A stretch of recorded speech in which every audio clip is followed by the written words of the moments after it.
Wani railway सायडिंग परिसरात कोळसा चोरी प्रकरण, ट्रक चालकासह संबंधितांविरुद्ध अखेर गुन्हा दाखल।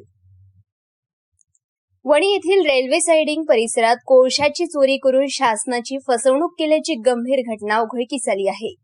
या प्रकरणी वेस्टर्न कोलफील्ड लिमिटेडचे सिनियर मॅनेजर यांनी दिलेल्या तक्रारीवरून पोलिसांनी गुन्हा दाखल केला आहे।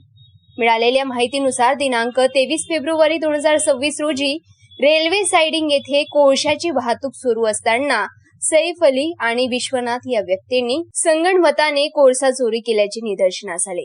प्राथमिक तपासात कृष्णा ट्रान्सपोर्ट कंपनीच्या ट्रक क्रमांक CG11 BM 9033 तसेच टिप्पर क्रमांक CG15 EH 3274 यांच्या चालकांनी कोळशामध्ये फेरफार करून चोरी केल्याचे समोर आले आहे।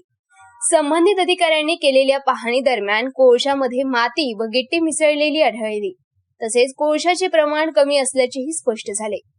या प्रकारामुळे शासनाची आर्थिक फसवणूक झाल्याचा आरोप करण्यात आला आहे। या प्रकरणी संबंधित चालक व इतर संशयितांविरुद्ध गुन्हा नोंदवण्यात आला असून पुढील तपास पोलीस निरीक्षक गोपाल उंबरकर यांच्या मार्गदर्शनाखाली सहाय्यक पोलीस निरीक्षक कपिल पाटील, पोलीस स्टेशन वणी हे वरिष्ठांच्या मार्गदर्शनाखाली करीत आहे।